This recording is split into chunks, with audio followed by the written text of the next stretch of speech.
Assalamualaikum warahmatullahi wabarakatuh. Perkenalkan, nama saya Amalia Lutfi Septinawati dengan NIM 20311121. Di sini saya akan menjelaskan materi dari bab 8 sampai bab 12. Yang pertama yaitu bab 8, Capital Struktur dan Cost of Capital. Teori struktur modal. Terdapat 4 teori. Yang pertama teori Modigliani-Miller, yang kedua teori pertukaran, yang ketiga teori sinyal, dan yang terakhir teori pecking order.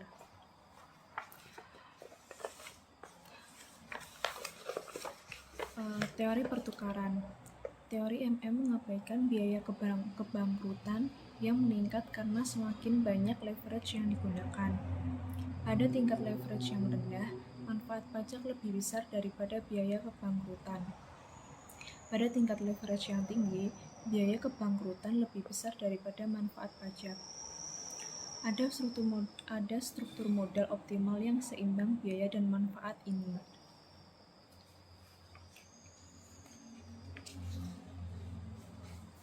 Selanjutnya, teori pensinyalan. MM berasumsi bahwa investor dan manajer memiliki informasi yang sama atau informasi simetris. Faktanya, manajer seringkali memiliki informasi yang lebih baik atau disebut informasi asimetri. Jual saham jika saham dinilai terlalu tinggi, jual obligasi jika saham under value. Investor memahami hal ini sehingga memandang penjualan saham baru sebagai sinyal negatif. Selanjutnya, teori pecking order. Pada awalnya, perusahaan menggunakan dana yang dihasilkan secara internal karena tidak ada biaya flotasi atau sinyal negatif. Jika banyak dana dibutuhkan, perusahaan kemudian mengeluarkan utang karena memiliki biaya flotasi yang rendah daripada ekuitas dan bukan sinyal negatif. Jika lebih banyak dana dibutuhkan, perusahaan kemudian menerbitkan ekuitas.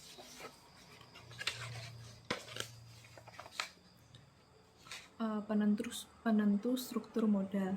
Yang pertama, stabilitas penjualan, yaitu sebuah perusahaan yang penjualannya relatif stabil dapat dengan aman mengambil lebih banyak utang. Yang kedua, struktur aset.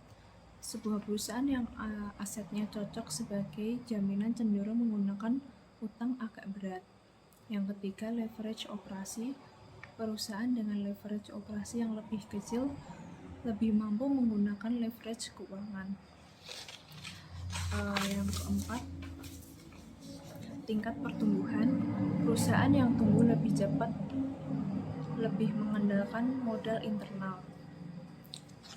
Selanjutnya, yang kelima, profitabilitas. Perusahaan yang sangat menguntungkan lebih mengandalkan dana yang dihasilkan secara internal. Yang keenam, pajak. Semakin tinggi tarif pajak, semakin besar keuntungan utang. Yang ketujuh, sikap manajemen.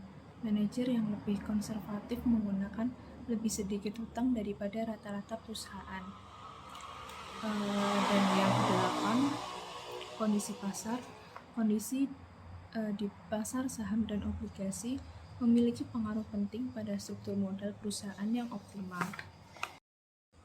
Selanjutnya yaitu bab 9, kebijakan dividen.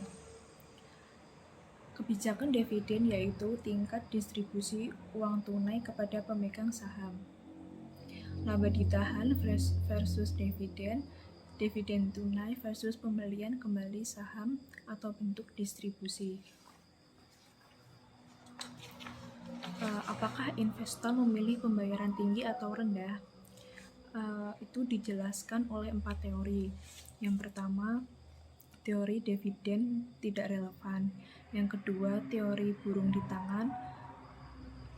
Yang ketiga, teori efek pajak. Yang keempat, teori pensinyalan.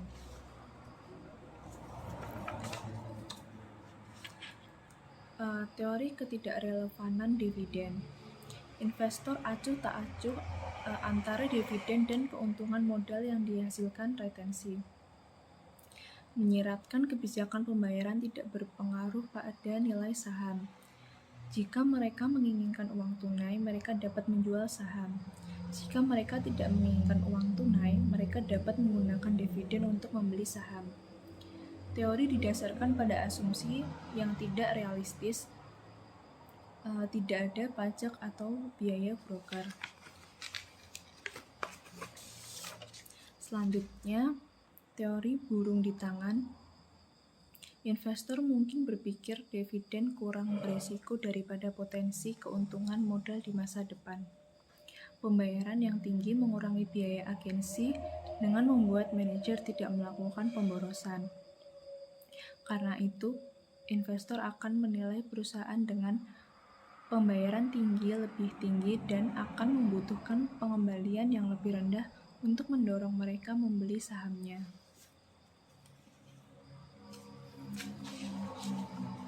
Lalu teori efek pajak, pembayaran rendah berarti keuntungan modal yang lebih tinggi. Pajak keuntungan modal ditangguhkan sampai direalisasikan, sehingga dikenai pajak pada tingkat efektif yang lebih rendah daripada dividen. Hal ini menyebabkan investor membutuhkan pengembalian sebelum pajak yang lebih tinggi untuk mendorong mereka membeli saham dengan pembayaran tinggi yang akan menghasilkan harga saham yang lebih rendah. Selanjutnya, teori pensinyalan. Investor melihat perubahan dividen sebagai sinyal pandangan manajemen tentang masa depan. Manajer tidak suka memotong dividen, jadi tidak akan menaikkan dividen kecuali menuntut mereka menaikkan itu berkelanjutan. Karena itu, kenaikan harga saham pada saat kenaikan dividen dapat mencerminkan ekspektasi yang lebih tinggi untuk EPS masa depan, bukan keinginan untuk dividen.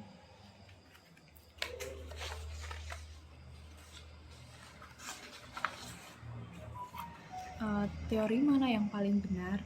Kelompok investor yang berbeda lebih memilih kebijakan dividen yang berbeda atau efek Lion.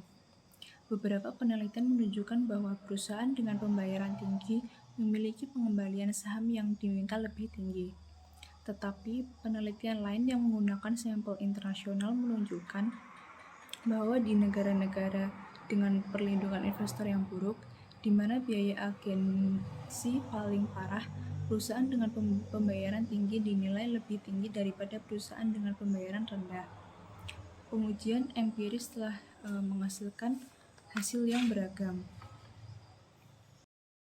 Selanjutnya, bab 10 yaitu pasar modal dan proses IPO.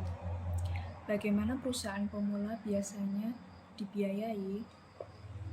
Jadi terdapat 3. Yang pertama, sumber daya pendiri. Yang kedua, investor malaikat. Yang ketiga, modal usaha.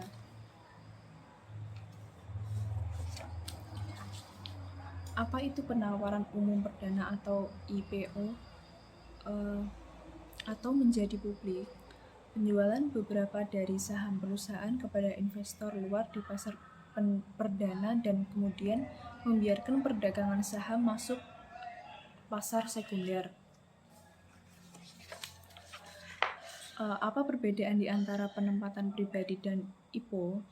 Dalam penempatan pribadi, sekuritas dijual ke beberapa investor seperti VC kepada masyarakat luas. Stok yang ditempatkan secara pribadi tidak terdaftar. Dalam penawaran umum, sekuritas ditawarkan kepada publik dan harus terdaftar di SEC.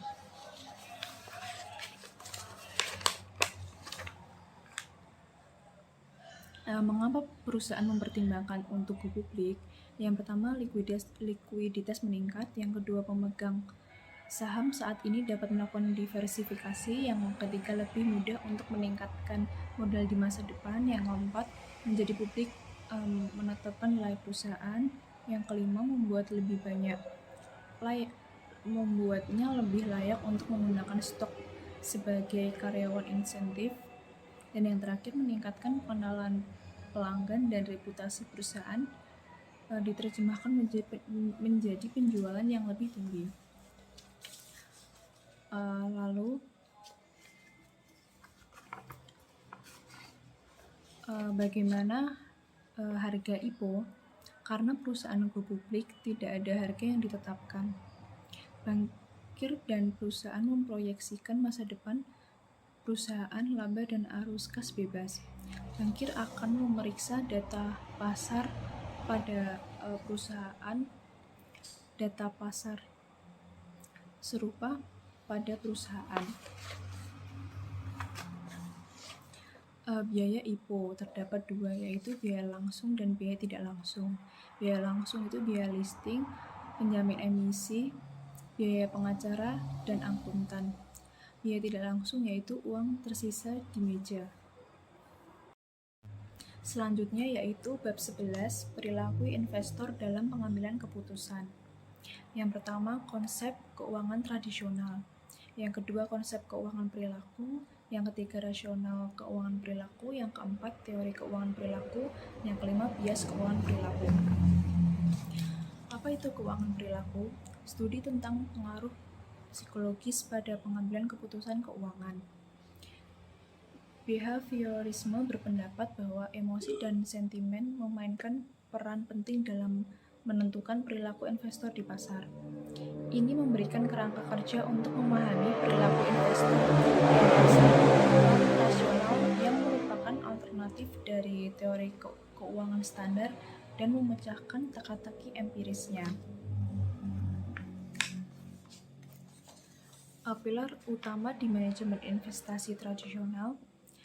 Yang pertama, teori portofolio. Yang kedua, teori EMH. Yang ketiga, tiga faktor model. Yang keempat, teori CAM, CAPM, dan yang terakhir, teori harga arbitrase. Semua teori ini dikembangkan berdasarkan rasionalitas anggapan.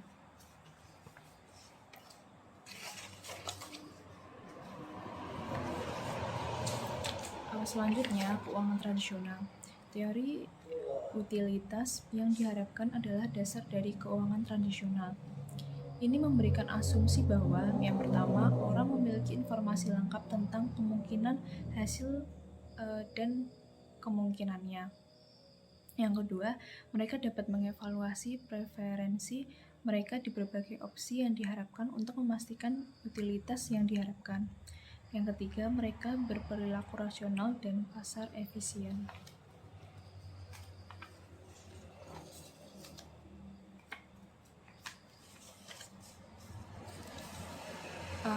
Perbedaan keuangan tradisional dan keuangan perilaku.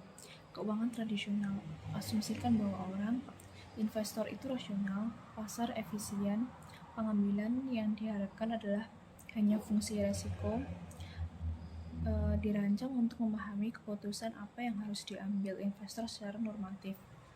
Keuangan perilaku asumsikan bahwa orang investor tidak rasional, pasar tidak efisien, pengembalian yang diharapkan ditentukan oleh investor perilaku, dirancang untuk memahami mengapa investor membuat keputusan yang diamati. Selanjutnya, bab 12 yaitu keuangan perilaku anomali pasar. Apa itu anomali pasar? Pengecualian untuk aturan atau model. Perilaku harga yang berbeda dari perilaku yang diprediksi oleh hipotesis pasar efisien. Hipotesis pasar efisien menjelaskan hubungan antara saham, harga, dan informasi yang tersedia. Yang pertama, pada lemah, harga sebelumnya, semi kuat, informasi publik, dan yang ketiga, kuat, informasi pribadi. Efisiensi pasar dapat dicapai bila investor menggunakan informasi mereka secara rasional. Ada penyimpangan independen dari rasionalitas, arbitrase ada.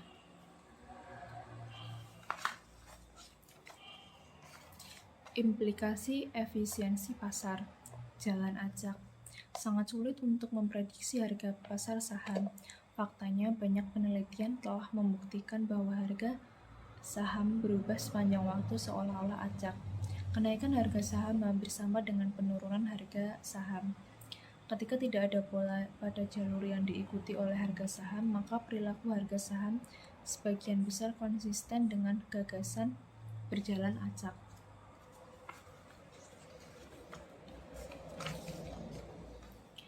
Apakah ada anomali yang diketahui? Bukti terhadap efisiensi pasar. Yang pertama, efek harga rendah. Saham dengan harga rendah memberikan tingkat pengembalian yang disesuaikan dengan risiko yang superior. Yang kedua, efek perusahaan kecil. Saham perusahaan kecil memberikan pengembalian yang disesuaikan dengan risiko yang superior. Yang ketiga, efek kalender, efek Januari dan efek hari dalam seminggu.